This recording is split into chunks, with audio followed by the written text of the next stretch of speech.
A'udzu billahi minasyaitonir rajim. Bismillahirrahmanirrahim.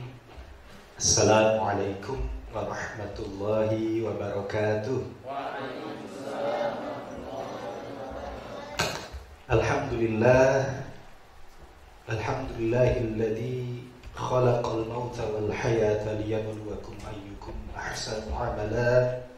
Asyhadu an la ilaha illallah wahdahu la syarika lah wa asyhadu anna Muhammadan abduhu wa rasuluhu la nabiyya ba'dah. Allahumma shalli wa sallim wa barik ala nabiyyina Muhammad wa ala alihi wa ashabihi ajma'in. Allahumma subhanaka la ilma lana illa ma 'allamtana innaka antal alimul hakim. Adik-adikku sekalian, para ustadz yang semoga selalu diberikan pertolongan, dirahmati dan diberkahi oleh Allah Subhanahu wa taala. Alhamdulillahirabbil alamin, sebagaimana disampaikan oleh Ustadz Wahyu tadi, kita berada di Jumat sore di waktu yang utama untuk berdoa, dan tadi sempat hujan ditambah keberkahan yang berlipat-lipat ya. Hujan, Jumat sore, momentum yang sangat strategis untuk bermunajat kepada Allah Subhanahu wa taala. Dan tak lupa kita panjatkan doa agar kita bisa sholat di Masjidil Aqsa ini dalam keadaan merdeka dan perkasa. Allahumma urzuqna sholatan fi Masjidil Aqsa wa huwa hurun aziz. Dan sungguh ini adalah tempat yang dimana kata Rasulullah SAW pun nanti kita akan berkumpul di padang mahsyar di hari akhir, juga tempatnya di Baitul Maqdis ini, tempat dimana manusia, seluruh manusia akan dibangkitkan dan dikumpulkan. Dan adik-adik semua sudah memahami bahwasanya Masjidil Aqsa ini bukan semata-mata masjid yang berkubah emas atau masjid yang berkubah hitam atau perak itu, tapi adalah keseluruhan kompleks dari yang seluas 14,4 hektar. Jadi keseluruhan area masjid dan halaman-halamannya itu adalah yang disebut sebagai Masjidil Aqsa. Dan mudah-mudahan kita benar-benar menjadi barisan yang bersungguh-sungguh untuk beribadah dan berjihad untuk membebaskan Masjidil Aqsa dengan penuh kesungguhan, dimulai dari diri kita, bagi yang sudah berkeluarga, dengan istri kita, dengan anak-anak kita didik untuk memahami bahwasanya urusan Masjidil Aqsa ini bukan sekedar urusan memerdekakan bangsa Palestina. Jadi adik-adik sekalian, kita sekarang banyak dengar kemerdekaan Palestina. Target perjuangan kita bukan sekedar memerdekakan bangsa Palestina. Ada yang jauh lebih besar dari itu, yaitu bagaimana supaya bisa mengembalikan Masjidil Aqsa ini ke pangkuan kaum muslim, dan juga membebaskan Baitul Maqdis dari penjajah. Itu adalah agenda yang sangat besar, sangat mulia dibandingkan sekedar memerdekakan bangsa Palestina sampai berdirinya negara Palestina. Semoga kita semua bisa ikut di dalam barisan yang memperjuangkan agenda besar tersebut, insya Allah. Dan dalam kesempatan ini kita akan membedah topik ini ya, wanita-wanita istimewa di sekitar Baitul Maqdis. Saya dapat giliran yang pojok kanan atas ini, Ponpes Sajadah. Dan sebelum kita masuk ke tema ini, saya yakin adik-adik sekalian juga mengenal luas tentang bahasan ini, karena ketika kita bicara tentang wanita-wanita istimewa, ada sosok figur yang sangat penting keberadaannya di dalam khasanah Islam di Baitul Maqdis ini, yaitu ibunda dari Nabi Isa alaihissalam, yaitu Maria binti Imran, yang diklaim sekali lagi diklaim oleh orang-orang non-Islam bahwasanya beliau ibunda Maryam binti Imran itu melahirkan Isa di tanggal 25 Desember, konon bertepatan hari ini ya. Kemudian di dalam kandang domba di musim dingin ya. Padahal ini fakta yang mengada-ngada, yang jauh sekali dari kebenaran, karena di Al-Quran Allah telah menegaskan bahwasanya Nabi Isa lahir di musim panas di bawah pohon kurma ya. Suatu fakta yang sangat bertolak belakang. Adik-adik dan jamaah sekalian, kita melihat bahwasanya wilayah ini wilayah Palestina ya, yang nanti akan ada lagi pembahasan lebih detail tentang Baitul Maqdis ya. Wilayah Palestina ini awalnya luas. Kita bisa lihat di tahun 1946 itu Palestina luas sekali, yang warnanya lebih muda ya. Kemudian di tahun 1947 mulai besar ini yang coklat ini, yaitu entitas Zionis Israel ini. Kemudian tambah lagi semenjak mereka memproklamirkan diri keberadaan negara Israel pada tahun 1948 ya, tambah besar sampai kemudian pada perang Arab Israel tahun 1967 tambah besar lagi. Dan inilah titik yang membuat Masjidil Aqsa itu lepas dari pangkuan kaum muslimin, yaitu pada masa pasca perang Arab Israel pada tahun 1967. Dan sekarang sampai 2008 sampai sekarang makin tipis. Bahkan di wilayah yang dikategorikan sebagai wilayah Palestina yang ini ya, yang di ujung ini, itu pun di dalam wilayah Palestina yang kecil itu masih diserobot juga sama pemukim ilegal dari Zionis Israel. Jadi sudah tanah Palestina itu dibikin sempit, terus mereka masuk juga bikin permukiman yang sangat banyak. Permukimannya itu sekali bikin ribuan rumah. Jadi mereka rampas lagi itu tanah yang kecil, rampas lagi tanah yang kecil. Bahkan wilayah tepi barat itu dikasih pagar keliling, pagar yang sangat tinggi ya, sampai kemudian seluruhnya terkepung dengan pagar atau tembok rasial itu. Jadi ceritanya saja ini bahwasanya wilayah Palestina tinggal segitu, padahal lebih kecil lagi.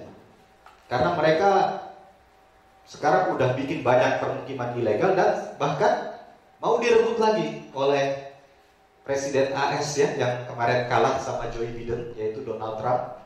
Itu bikin agenda untuk bikin negosiasi, ceritanya Ustaz Wahyu, untuk disebut namanya kesepakatan abad ini. Jadi berdamai Palestina dengan Israel, kemudian wilayah tepi barat itu digembosi lagi, direbut lagi sama Israel. Jadi seolah-olah perdamaian, tapi gak ada yang sama sekali tidak diuntungkan pihak kaum muslimin. Nanti di akhir kita akan bedah ya, bismillah, apakah perdamaian, perundingan itu merupakan solusi untuk urusan Baitul Maqdis dan Palestina ini.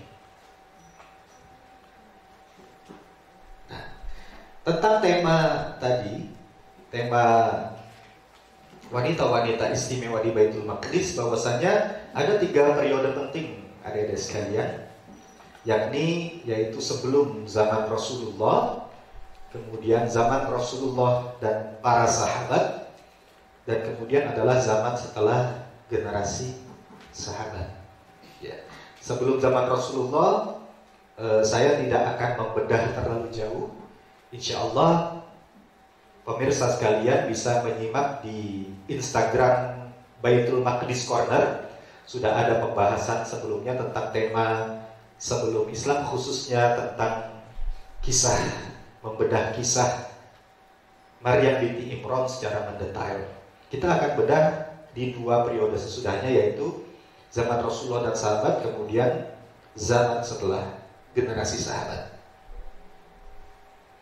Nah, peran muslimah di zaman Rasulullah dan sahabat ini diulas dalam sebuah jurnal yang diterbitkan oleh Islamic Jerusalem Research Academy, yaitu tulisan dari Sarah Muhammad Sarif Abdul Aziz Hasan ya.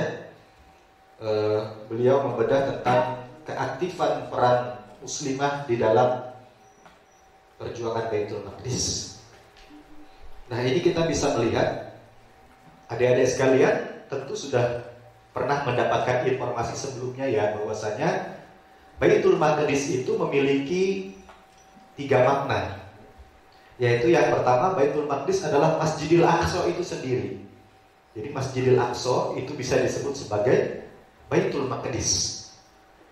Definisi yang kedua atau makna yang kedua adalah wilayah kota Baitul Maqdis atau kota Yerusalem kalau menurut terminologi yang lain. Jadi itu adalah Baitul Maqdis. Kemudian yang ketiga adalah kawasan Baitul Maqdis. Kawasan Baitul Maqdis ini bukan sekedar kota, tapi dia adalah termasuk beberapa daerah, beberapa kota ya. Kita bisa melihat di sini ada wilayah Nablus, kemudian Jericho, kemudian Hebron atau Al-Khalil, sampai ke bawah itu Mu'ta, ya, Karan, Ma'ad itu juga masuk di wilayah Baitul Maqdis. Tapi justru Gaza gak masuk ya. Gaza yang sering kita dengar ceritanya itu justru tidak masuk di wilayah Baitul Maqdis, tanah suci. Ardul Muqaddasah ya, tidak masuk dalam Ardul Muqaddasah ini.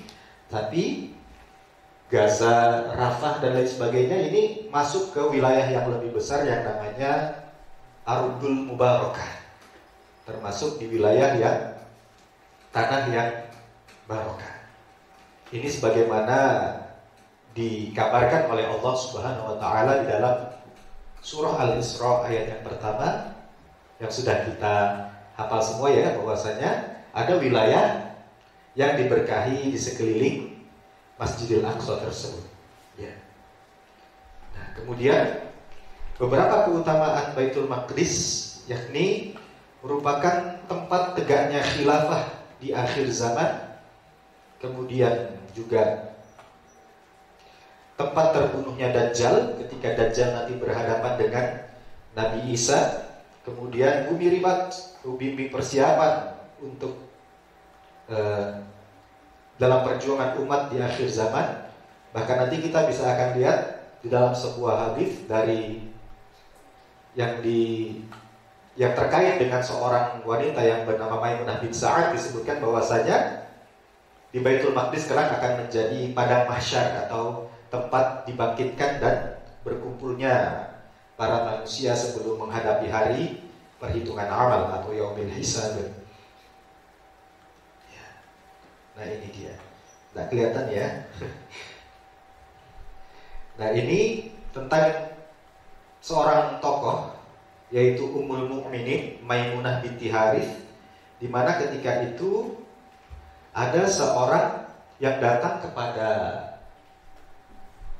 Ummul Mukminin ini untuk menceritakan tentang nazarnya.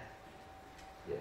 Jadi sebagai pengantar nanti akan ada 2 Maimunah di dalam cerita wanita istimewa yang berkaitan dengan Baitul Maqdis ini. Yang pertama adalah istri Rasulullah yang namanya Maimunah binti Harith. Kemudian ada Maimunah yang kedua namanya Maimunah binti Sa'ad, di mana Maimunah yang kedua ini adalah pembantu dari Rasulullah Shallallahu Alaihi Wasallam.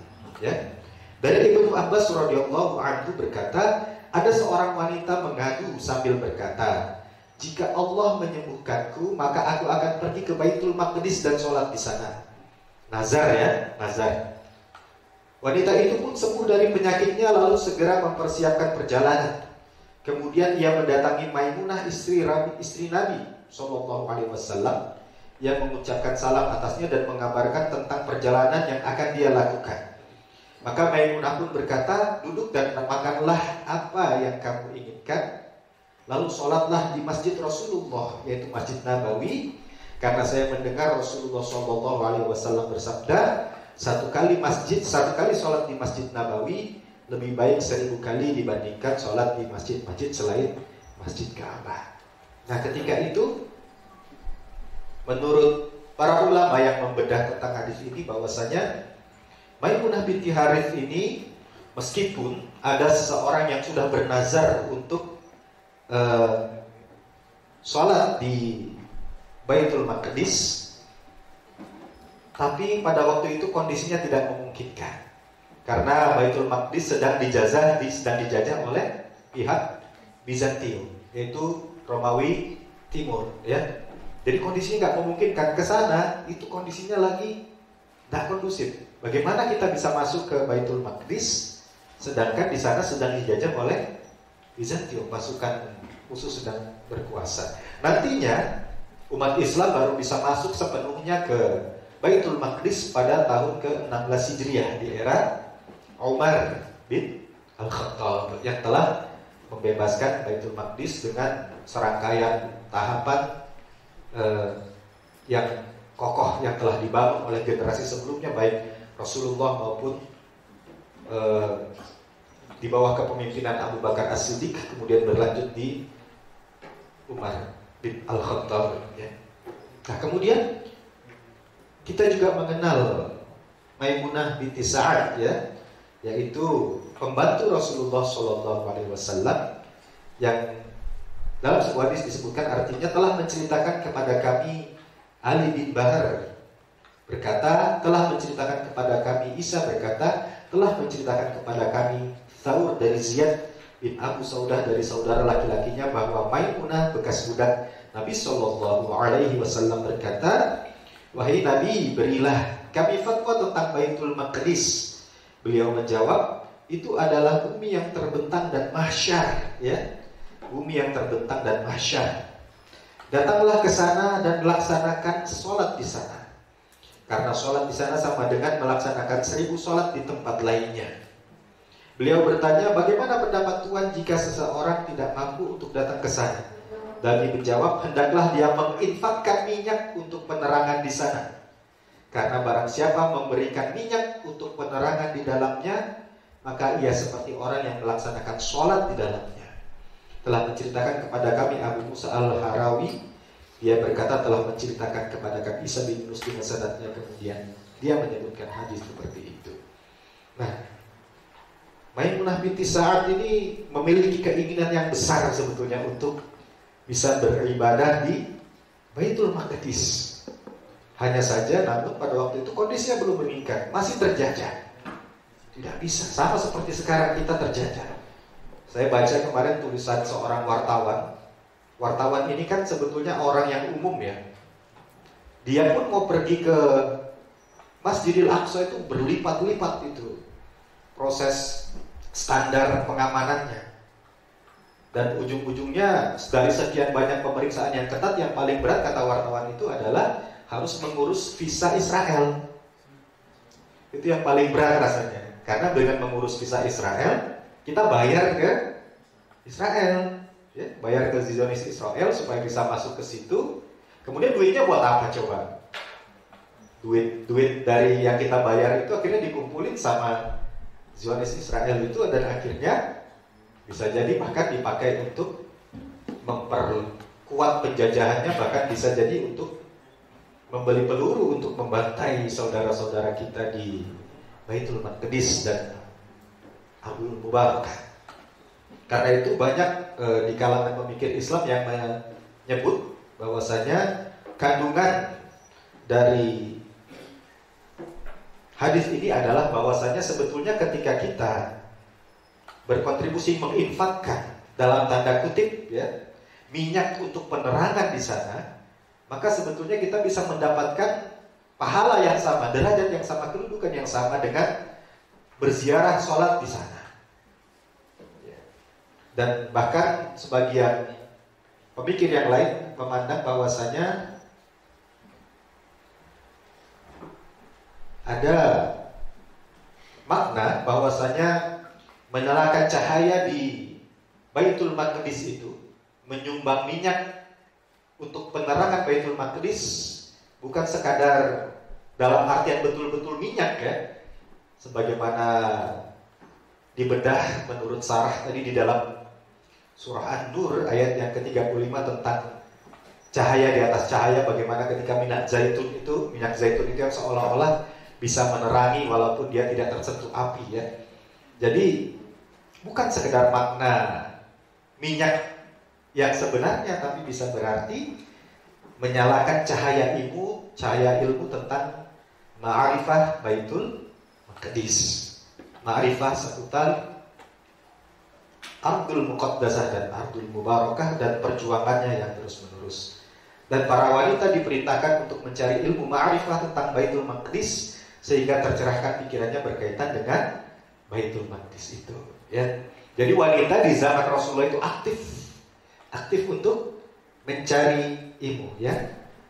Fatuhdi juga bukan faliyabat, ya. Menghadiahkan bukan mengirimkan, karena Rasul tahu kondisi perjalanan untuk mengirimkan itu berat.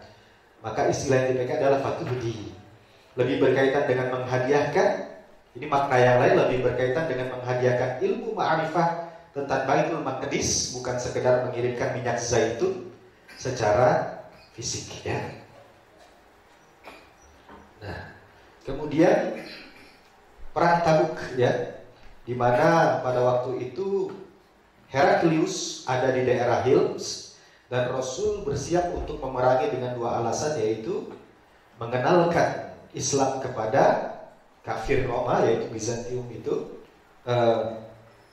kemudian membebaskan Baitul Maqdis. Nah, di dalam proses perang Tabuk itu, bahwasanya kaum muslimah aktif dalam jihad harta. Bahkan dalam riwayat Al-Waqidi, Ummu Sinan Al-Aslamiyah berkata bahwa dia melihat di rumah Bunda Aisyah bahwa di tangan Rasulullah terdapat misik, gelang, kalung, cincin dan benda lain yang diberikan para muslimah kepada beliau. Padahal itu adalah masa sulit bagi muslimin dan itu merupakan harta yang sangat berharga bagi kaum muslimah pada waktu itu, yaitu mahar pengantin, ya. Mereka mendapatkan mahar dari suaminya pada waktu proses pernikahan, akad nikah, dapat mahar. Tapi maharnya yang sangat berharga itu dilepaskan. Harta yang dicintai itu dilepaskan untuk perjuangan Islam. Jadi lan tanalu birra hatta tunfiqu mimma tuhibbun, betul-betul tidak beriman seorang di antara kalian sebelum dia menginfakkan apa yang dia cintai. Karena menurut para ustadz, yang sulit untuk dilepaskan itu ada dua, adik-adik sekalian. Dari kehidupan kita itu yang sangat sulit untuk dilepaskan itu adalah biasanya yang pertama sesuatu yang dicintai. Itu susah sekali melepaskannya, ya. Bukan urusan orang, ya, ini kita bukan urusan baper-pembaper ini di Jumat sore ini, ya. Bukan urusan itulah budaya jahiliyah. Pacaran-pacaran itu kan budaya jahiliyah. Kalian tahu kan semua ini sudah tercerahkan semua bahwasanya pacaran itu hanya ada tiga dampak positif dari pacaran, ya, yaitu pertama positif dosa, yang kedua positif zina, yang ketiga positif hamil. Itu ya dampak positif dari pacaran, tiga dampaknya, ya. Nah, bahwasanya kita itu susah untuk melepaskan sesuatu yang kita cintai. Tapi para kaum muslimah pada waktu itu telah memberikan contoh bahwasanya mereka melepaskan harta yang mereka cintai untuk perjuangan. Dan yang kedua, kata para ustadz, yang susah dilepaskan dari kita itu biasanya adalah kebiasaan. Kalau kita sudah punya kebiasaan itu kemudian dikoreksi dengan syariat, itu biasanya susah itu mengubah kebiasaan itu kalau sudah mengakar itu, ya.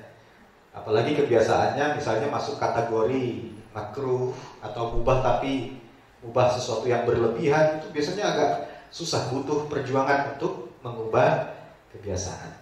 Nah, ini dia kaum muslimah pada waktu itu memberikan contoh bahwasanya mereka melepaskan harta yang mereka cintai, yaitu mahar mereka untuk perjuangan, ya. Nah, kemudian kisah dalam perang Tabuk ini berlanjut bahwasanya diriwayatkan dari Zaid bin Thabit dalam perang Tabuk hadir 30.000 orang dan 10.000 kuda. Tentu perlu ada yang mensuplai logistik secara baik, yaitu yang memasak, menjaga kebersihan, merawat yang sakit, dan maju ke medan perang. Rasulullah ditemani oleh pada waktu itu Ummu Salamah pada waktu perang Tabuk. Kemudian mujahid yang lain juga ditemani oleh istri mereka. Nah, dan Ini keberanian tersendiri loh adik-adik sekalian. Jangan disangka maju ke medan perang itu kayak kita lagi acara hajatan gitu ya, lagi pesta rakyat ya, misalnya pesta rakyat, ayo makan gratis. Kalau pesta rakyat itu disediakan jajanan pasar, rombong ini, rombong itu, udah datang semua dengan sukaria, riang gembira. Enggak, perang itu menguji kesungguhan kita, ketakwaan kita, menguji keberanian kita, nyali kita diuji dengan yang namanya peperangan. Bahkan banyak para pemikir yang mengatakan, para pemikir yang menyebut kekuatan seseorang itu baru terlihat ketika dia diterpa badai.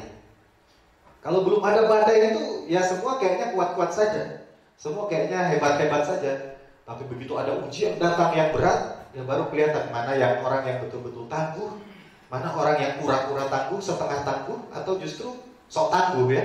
Jadi kelihatan semua nanti dengan adanya badai ujian itu. Dan ujian ini adalah peperangan ini.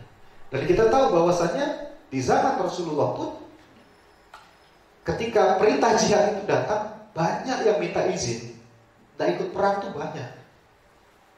Dan mereka bisa dikategorikan sebagai orang-orang yang munafik. Bahkan beberapa mendapatkan iqab, tidak ditegur oleh Rasulullah SAW selama beberapa periode gitu ya, beberapa saat tidak ditegur oleh Rasulullah SAW.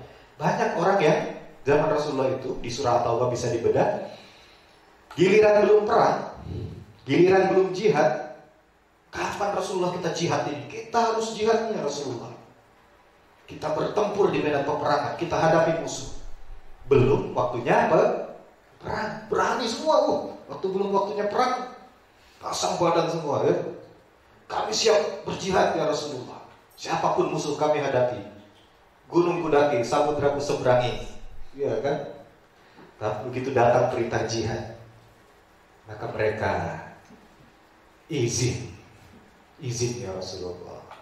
Bu ya nggak usah sekarang ya, nanti sebentar, persiapan kita ini belum ya Rasulullah, belum matang ini persiapan kita, butuh logistik yang lebih banyak, pasukan yang lebih kuat, kuda-kuda perang yang lebih terlatih. Banyak alasannya, giliran sudah waktunya perang.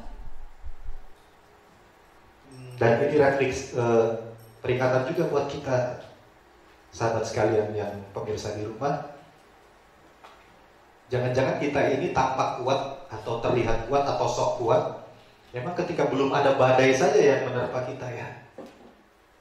Tapi ketika badai ujian itu datang, aduh, jangankan peperangan, orang ada yang tidak sanggup menghadapi kemiskinan. Gara-gara dia diuji dengan kemiskinan, akhirnya lunturlah keimanannya. Yang tadinya dia pegang syariat, tidak mau berbisnis haram, akhirnya karena miskin, ya udah yang haram juga terpaksa. Itu cuma ujian ekonomi, apalagi ujian jihad ini. Betapa banyak orang-orang yang akhirnya mundur dan masuk bersama barisan kaum munafik. Dan sudah sejarah mencatat ya bahwasanya di saat perjuangan Islam pun di perang Uhud pun begitu banyak ratusan orang yang kabur dari medan pertempuran bersama Abdullah bin Ubay bin Salul. Ya. Nah, terus bagaimana peran muslimah dalam perang jihad pembebasan Baitul Maqdis itu sendiri? Mereka tadi menjadi penyokong dana, artinya mereka memberikan dananya, mungkin bukan kayak kita sekarang ya, rupiah, dinar, dirham, mungkin enggak, tapi harta yang berharga yang mereka miliki yaitu mahar mereka. Kemudian pendukung logistik yaitu seperti tadi, pasti orang-orang yang jumlahnya ribuan atau ratusan ribu itu kan pasti butuh makan kan? Pasti butuh yang namanya penyiapan makan secara terkoordinir rapi. Jangan sampai maju ke medan perang, serbu kan, sampai di sana sudah tengah hari, aduh, keroncongan betul ini, perut ini belum makan dari tadi nih, kayak apa mau perang ini, ya kan? Serbu sampai asar, aduh, perut sudah lagunya tidak karu-karuan ini, ya. Malam sudah lain lagi energi serbunya. Tentu harus ada proses yang terkoordinir. Saya pernah dengar cerita dulu, ini mungkin bisa dicek oleh Ustaz sekalian kalau salah ya. Kekalahan pasukan Jerman di salah satu medan pertempuran, pasukannya Hitler itu simple saja salahnya ya. Dia menurunkan pasukan banyak betul untuk merebut sebuah wilayah, tapi akhirnya kocar-kacir. Kenapa? Dia salah perhitungan bahwasanya dia menyerbu pada waktu musim dingin. Jadi pasukannya sebelum perang sudah keok semua, sudah kalah semua, udah tidak tahan dengan situasi dingin. Mereka pasukan besar, tapi salah memprediksi waktu. Akhirnya mereka kocar-kacir, pasukannya dengan mudah ditaklukkan oleh lawan mereka di dalam medan pertempuran tersebut. Jadi kan urusan cuaca itu harus diperhitungkan, apalagi urusan logistik, perawatan mereka yang terluka dan lain-lain. Mereka perawat, mereka juga pejuang di garis depan. Maka pembebasan Baitul Maqdis tidak tercapai tanpa peran kaum muslimah. Nah, kemudian pasca pembebasan Baitul Maqdis ya, para muslimah setelah pembebasan Baitul Maqdis, muslimin dari Hijaz dan Syam mulai tinggal di Baitul Maqdis, yaitu pembebasan sekali lagi pada periode Umar bin Khattab pada 16 Hijriah. Kemudian peningkatan signifikan dalam tumbuhnya lembaga Islam, yaitu ketika mereka pindah rame-rame ke Baitul Maqdis setelah dibebaskan itu, mulai tumbuh lembaga Islam, ibadah mulai marak, kemudian majelis ilmu juga semakin bergeliat. Dan di antara dua muslimah yang disebut adalah Sofiyah binti Huyai dan Ummu Darda ya.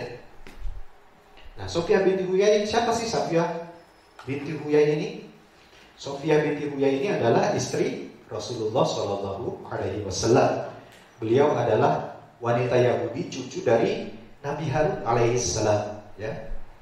Kemudian Sofiyah binti Huyai ini menikah dengan Rasulullah pada usia 17 tahun setelah perang Khaybar, dan beliau wafat pada tahun 50 Hijriah.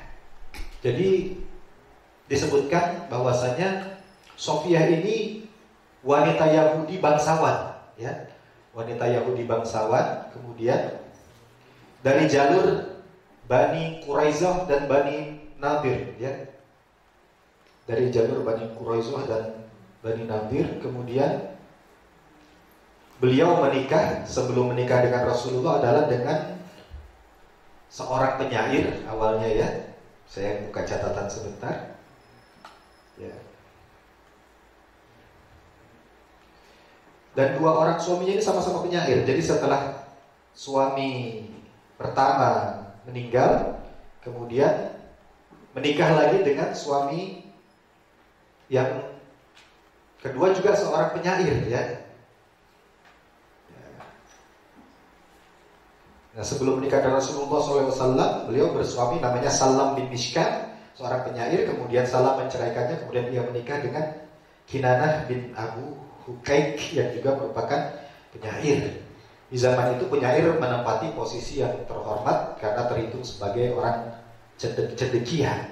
Jadi penyair zaman dulu masih posisinya masih terhormat. Kalau penyair zaman sekarang, entah ya, mungkin tidak banyak sekali orang yang berminat jadi penyair. Padahal sastra itu, kata Umar bin Khattab, ajarkanlah sastra kepada anak-anakmu, karena sastra itu bisa mengubah orang yang penakut menjadi pemberani, karena dia mengekspresikan jiwanya, mengekspresikan, curahkan perasaannya itu, dan akhirnya dia peka dengan emosinya sendiri ya.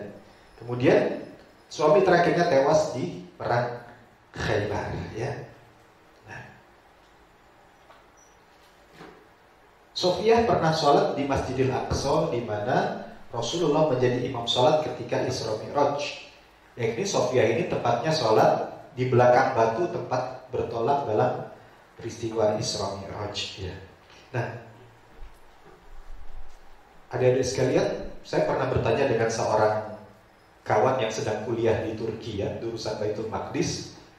Dulu kan sebelum kiblat itu dipindah ke Ka'bah, kiblat kita itu di Baitul Maqdis ya.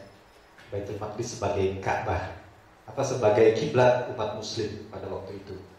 Nah, ketika itu di Baitul Maqdis itu sebetulnya titik sentral Ka'bahnya itu yang mana sih? Saya jadi penasaran gitu ya.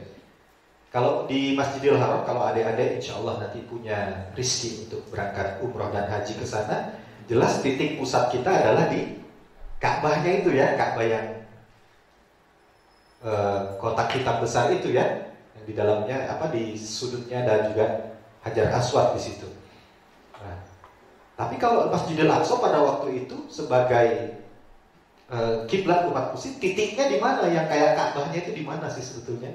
Titik kiblatnya itu ternyata Dr. Khalid Al-Awaisi menyatakan bahwasanya titik kiblatnya itu adalah di batu yang menjadi tempat berpijak Rasulullah ke Mi'raj pada waktu langit ke Mi'raj. Itu titik batunya itu yang menjadi pusat kiblatnya. Dan pada waktu Sofia sholat di situ, beliau sholat taruh kata ini adalah batu itu ya.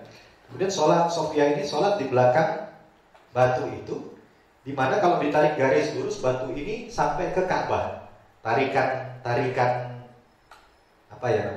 garis lurusnya itu Sofia berada di sini, kemudian ini batunya, kemudian di sana dapat Ka'bah.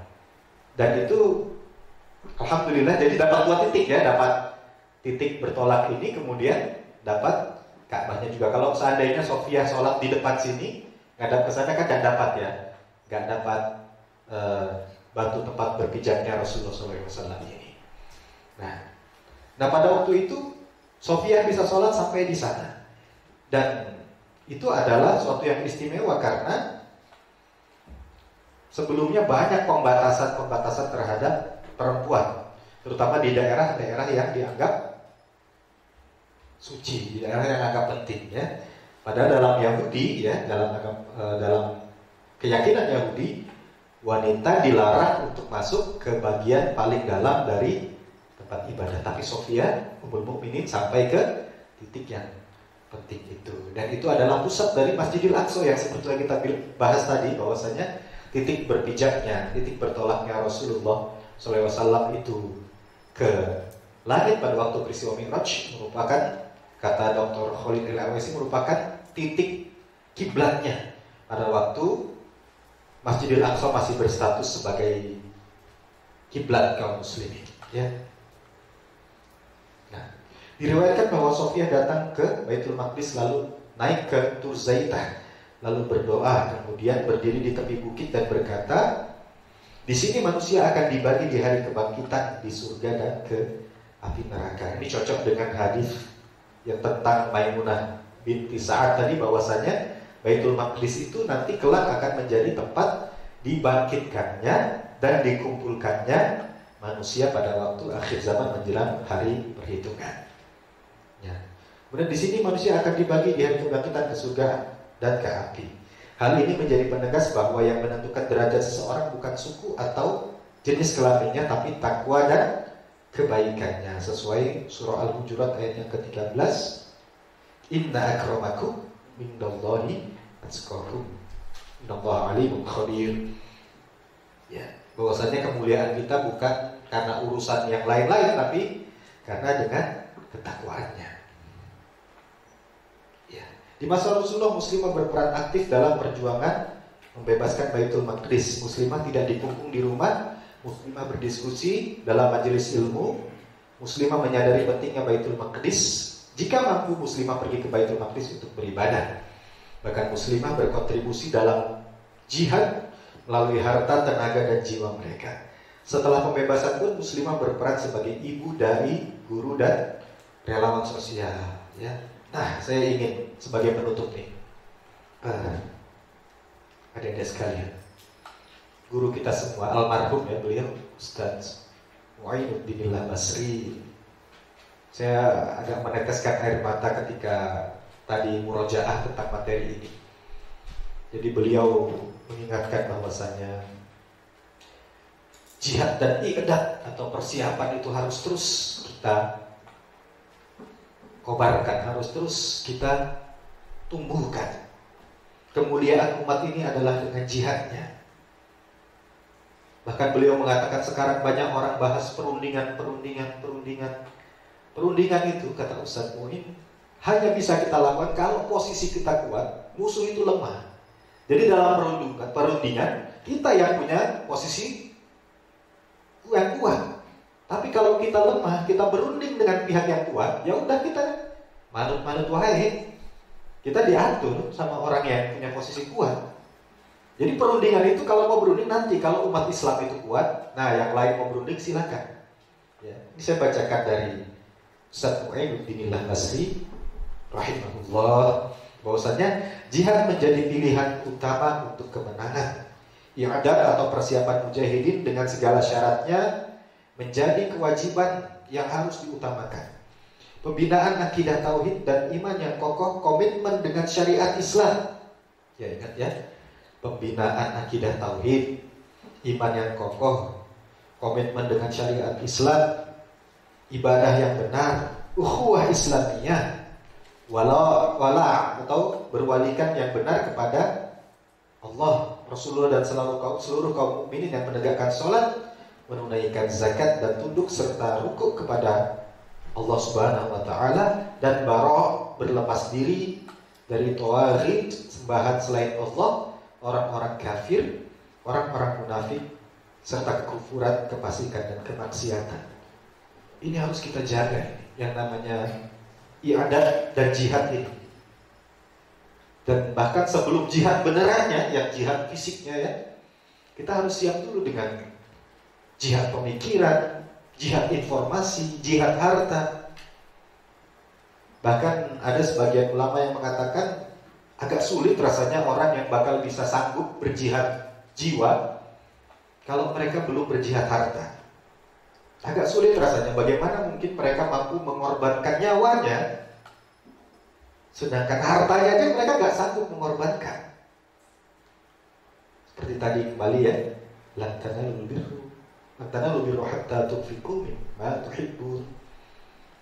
Jangankan, waduh, dan jangan disangka adik-adik sekalian yang namanya jihad militer, jihad asykariyah itu kita langsung syahid fisabilillah, enggak. Belum tentu, walaupun meninggal itu bisa jadi kalau niat kita gak lurus, kita belum mewujudkan sidqun niyah, niat yang benar, bisa jadi walaupun wafat itu belum tentu bernilai fisabilillah. Karena ada yang hadis tentang orang yang bangkrut itu ya, maksudnya di hari kiamat dia dikategorikan oleh orang-orang sebagai mujahid, tapi ternyata Allah menolak karena engkau dusta, katanya engkau berperang agar dipanggil, agar dikategorikan sebagai pahlawan ya. Karena dia niatnya berjihad supaya dianggap pahlawan ya. Dan faktualnya, kenyataannya orang yang jihad gak semuanya langsung syahid. Ada yang hilang tangannya, hilang kakinya, hidup, tapi tangannya hilang, kupingnya hilang. Itu ujian yang berat. Makanya kita tahapan-tahapan i'dad ini harus betul kita matangkan. Karena sebelum jihad yang betul-betul ke medan asykariyah itu ada tahapan panjang yang harus dipenuhi. Dan itu yang jelas tahapannya bukan perundingan demi perundingan ya.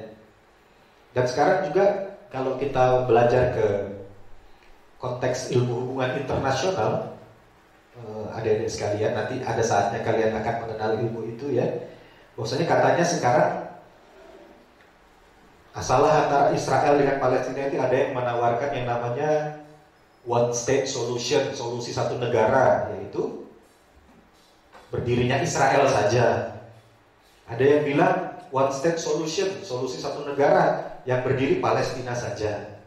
Ada lagi yang bilang two state solution, ya, dua negara, Israel Palestina berdampingan secara damai, tapi gak mungkin juga. Bahkan ada yang bilang ya udah nggak usah Israel sama Palestina, jadikan negara yang bebas kalian. Padahal Islam punya cerita yang besar menyejarah, yaitu tentang solusi Umar dan Salahuddin. Itu apa solusinya? Umat Islam yang memimpin dan umat Islam memimpin dengan adil. Maka di sana umat-umat yang lain akan terlindungi. Itu adalah solusi Umar dan solusi Salahuddin. Ya. Dan yang terakhir sebagai penutup, bulan Desember ini adalah bulan Intifadah, bulan perlawanan dari kaum muslimin di Baitul Maqdis dan Palestina. Jadi kaum muslimin sebagaimana kita bahas di awal tadi ya, bahwasanya sejak era ini sejak era-era awal dari tahun 1918 itu umat muslim, kaum muslimin sudah berjuang, termasuk di dalamnya para muslimah. Dan kita nggak bisa mengabaikan peran muslimah ini di dalam perjuangan-perjuangan ini. Ini terus berjuang loh. Selama walaupun wilayahnya dirampok satu persatu, dirampas, direbut terus-menerus, tapi umat muslim, termasuk kaum muslimah terus berjuang. Dan peran muslimah yang besar adalah diantaranya bagaimana mendidik anak-anaknya menjadi mujahid. Itu adalah peran yang besar. Mereka istimewa. Kaum muslimah mendidik anak-anak menjadi mujahid. Gak seperti sekarang ya, banyak mendidik anak-anak, kamu jadi orang kaya ya nanti besar. Kaya, mantap kalau kaya itu. Yang bisa beli, wah pokoknya mantap. Jadi YouTuber, wah. Jadi selebgram kan. Dididik anaknya jadi selebgram, jadi YouTuber ya. Pokoknya kalau terkenal itu ya enak ya. Padahal yang utama adalah bagaimana kita bisa hidup di jalan Islam dan mendapatkan ridha Allah Subhanahu wa taala. Karena atribut-atribut dunia, percayalah, makin cepat terkenal secara insan, makin cepat hilang dari dunia itu ya. Dan itu tidak akan jadi suatu hal yang panjang ya. Terkenal secara instan, viral, kira-kira jadi orang kaya dadakan, nggak lama. Orang-orang yang viral mendadak itu biasanya tidak lama terkenalnya ya, cepat dilupakan ya. Makanya tidak usah jadi impian ingin menjadi terkenal, selebgram YouTuber yang waduh pokoknya subscribe, like, share, komen, kayaknya yang itu ya. Yang pasti jadilah seorang hamba Allah yang soleh, maka Allah akan memberikan kebaikan, rahmat dan pertolongan yang banyak. Dan sampai sekarang Intifadah itu pecah pada tahun 1987 ya, atau 33 tahun yang lalu, setelah 4 orang warga Gaza ditabrak oleh serdadu Zionis ya, pada waktu itu meninggal dunia. Dan akhirnya kemudian pecah perlawanan dari warga Gaza, sampai kemudian Intifadah ini pun pecah dalam 2 tahapan, yaitu Intifadah yang pertama yakni pada tahun 1987, kemudian Intifadah yang kedua yaitu pada tahun 2000. Saya bacakan ya sebagai penutup Mas Wahyu karena sudah hampir setengah 6 ya. Ada 2 intifadah dalam sejarah konflik Palestina Israel. Intifadah pertama terjadi sejak tahun 1987 setelah truk militer Israel menewaskan 4 warga Palestina dan berakhir pada 1993 dengan perjanjian Oslo ya. Perjanjian Oslo itu perjanjian penghentian serang menyerang, tapi yang sama sekali merugikan kaum muslimin ya. Kemudian intifadah kedua luar biasa bergelimang darah, dimulai sejak tahun 2000 ketika gembong Zionis Ariel Sharon secara provokatif menistakan Masjidil Aqsa, dan berakhir pada tahun 2005 di mana Israel hengkang dari jalur Gaza. Dan kemudian Israel itu mau nyerang lagi. Pasca intifadah pada tahun 2008 itu besar-besaran lagi menyerang, tapi mereka tidak mampu mengalahkan kaum muslimin di sana dengan pertolongan Allah ya, tentunya yang bisa membuat mereka bertahan dengan keterbatasan ya. Bahkan kemarin pada waktu tahun 2017 sempat menggema lagi intifadah ketiga, yaitu ketika Israel ini mengklaim bahwasanya Yerusalem adalah ibu kota mereka. Jadi mereka mau klaim itu Yerusalem sebagai ibu kota. Kalau sekarang kan mereka sebut ibu kotanya Tel Aviv ya. Kemudian mau dipindahin ke Yerusalem. Bahkan Amerika sudah pindahin kedutaan besarnya ke Yerusalem. Nah, terlepas dari itu semua, bahkan sampai sekarang muslimah-muslimah yang dipenjara di penjara Zionis pun masih banyak. Adik-adikku sekalian, muslimah yang sejak tahun 1967 ditahan masih belasan orang. Bayangkan itu tahun 1967 ditahannya sampai sekarang berapa tahun tuh sudah? Itu berapa tahun sampai sekarang? 1967 masih belasan orang ditahan. Yang lain juga banyak yang ditahan. Jadi begitu banyak saudara-saudara kita di sana yang dizolimi oleh penjajah Zionis ini. Ya. Dan tentunya Kita harus terus mempersiapkan diri dengan sebaik-baiknya dengan i'dad, dengan jihad, dan mudah-mudahan kita benar-benar menjadi ansor bagi saudara-saudara kita di garis depan. Dan sebagai penutup, mari kita jadikan firman Allah di dalam surah As-Saff ayat ke-10 sampai ke-13 sebagai pelajaran besar bagi kita, yaitu ya ayyuhalladzina amanu hal adullukum ala tijaratin tunjikum min adzabin alim tu'minuna billahi wa rasulihi wa tujahiduna fi sabilillahi bi amwalikum wa anfusikum dzalikum khairul lakum in kuntum ta'lamun. Mudah-mudahan kita semua bisa menjadi orang-orang yang hidup di jalan perjuangan ini. Kalian semua menuntut ilmu, tuntutlah ilmu baik-baik, dan mudah-mudahan kalian menjadi orang-orang yang bisa kelak termasuk barisan yang beriadah dan berjihad untuk membebaskan Masjidil Aqsa. Allahu Akbar. Subhanakallahumma bihamdik asyhadu an la ilaha illa anta astaghfiruka wa atubu ilaik. Alhamdulillahirabbil alamin.